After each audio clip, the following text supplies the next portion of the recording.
guys, the summer weather is officially here in southern Utah, and oh boy, does it sure start to get warm very quickly.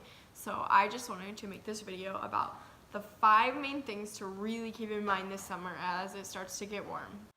Tip number 1 is to make sure you're giving lots of water, and be sure you're giving fresh, clean water. Don't leave the bucket of water sitting out in your backyard for 2 days, and I think that's gonna be good. You want to make sure you're replacing it every day and washing the bowl, so make sure it's fresh, clean water. And please, please, please do not limit or restrict water.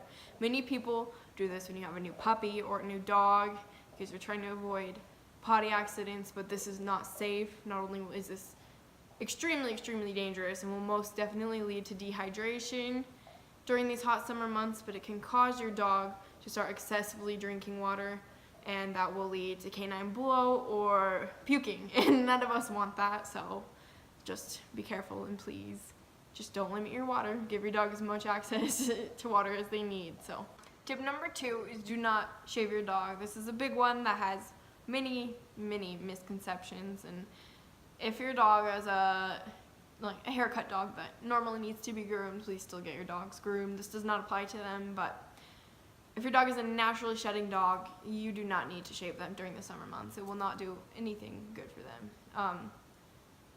Normally, naturally shedding dogs have 2 coats, yeah. And during the summer months, they will shed their undercoat, leaving the outer coat.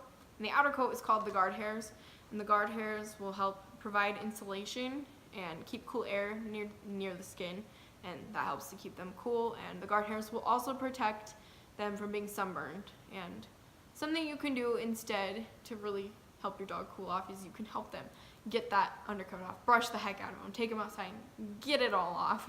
And that'll avoid, the shedding throughout our house. And we have dog hair everywhere because, that's just what we love during summertime. So that's one thing you can do. And if you don't want to deal with the hassle of that, you can take your dog to the groomer and ask them to bathe and blow out the undercoat. They can do this for you. They have really powerful blow dryers, and they can really get it all out. So please, please, please do not shave your dog. It won't do anything good for them.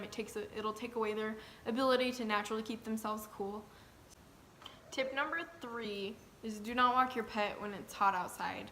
And I think this is pretty much common sense for most people, but what a lot of us don't realize is that even in the evenings when it starts to cool off, it's still really warm outside, especially with the pavement still being warm. So what I want you all to do, if you don't do this already, is take your hand and put it on the ground. And if you can't hold it there for more than 15 seconds without it becoming uncomfortable or burning your hand, your dog should not be walking on it. And a couple of things you can do to help avoid these things is you can go to a local pet store, and they will normally always have little dog booties, and those little things you put on their paws and they try to flick off because they don't it's uncomfortable at first, but they get used to it, and this will help them from absorbing the heat from the ground. They won't be able to feel it, and it'll protect their paws from anything, especially if you're out hiking.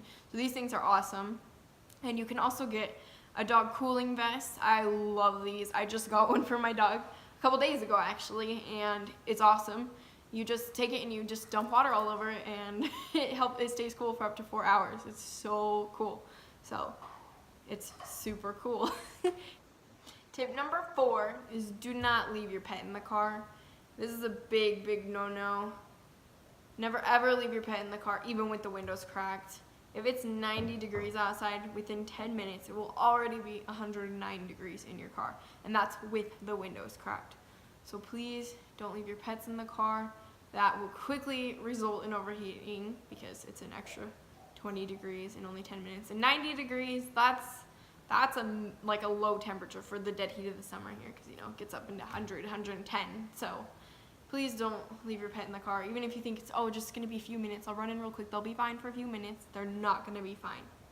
So just keep this in mind this summer. Tip number 5 is know the symptoms of overheating in pets. I want you all to really be aware of this summer while you're out doing things with your pets. They can go unnoticed or mistaken for a dog being excited or just energetic while you're out, and you just might not notice it. The symptoms include excessive panting, difficulty breathing, increased heart rate and respiratory rate, drooling, mild weakness, or even collapse. Symptoms can also include seizures, bloody diarrhea, and vomit, along with an elevated body temperature of 104 degrees. So just be aware of these things, memorize, keep in your head, always be looking at your dog, and just you can kind of read your dog and what they're feeling like, so just be aware. Just pay attention and don't accidentally mistake it for excitement or, just normal dog behaviors. Just be aware this summer and be smart. Always remember what might feel like good weather to us will probably feel pretty warm to our pets. And yeah, so thank you all so much for watching, and stay tuned for more pet tips.